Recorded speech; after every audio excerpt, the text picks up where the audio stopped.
Vote পরবর্তী সহিংসতায় উত্তপ্ত পশ্চিমবঙ্গ। শনিবার দক্ষিণ চব্বিশ পরগনা জেলার সোনারপুরে মমতা বন্দ্যোপাধ্যায়ের ভাইপো অভিষেক বন্দ্যোপাধ্যায়ের উপর পচা ডিম ও জুতো নিক্ষেপের পর রাজ্য জুড়ে বিরাজ করছে উত্তেজনা। গত কয়েকদিনে অভিষেক সহ একাধিক নেতাকর্মীকে মারধরের অভিযোগে প্রতিবাদ সমাবেশ করছে তৃণমূল কংগ্রেস।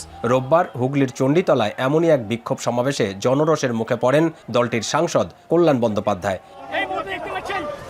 এসব ঘটনার জন্য বিজেপির দিকে অভিযোগের আঙুল তুলছে তৃণমূল কংগ্রেস। অন্যদিকে ক্ষমতায় থাকার অবস্থায় দুর্নীতি ও নানান অপরাধের কারণে তৃণমূল জনরোষের শিকার হচ্ছে দাবি করে কটাক্ষ করেছেন অনেক বিজেপি নেতা।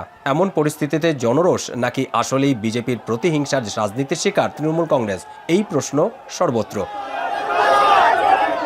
এদিকে অভিষেক বন্দ্যোপাধ্যায়ের উপর হামলার ঘটনায় দলের পক্ষ থেকে কোনো মামলা বা অভিযোগ দায়ের করা হয়নি, তবে একটি মামলা দায়ের করে তদন্ত শুরু করেছে পুলিশ।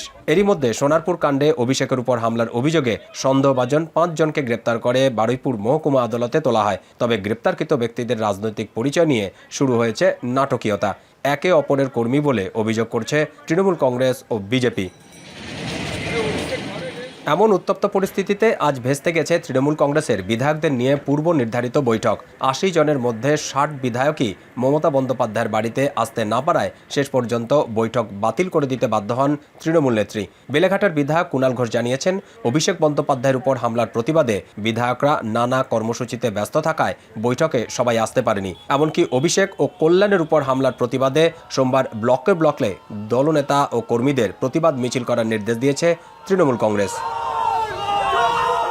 দীপক দেবনাথ, এখন কলকাতা।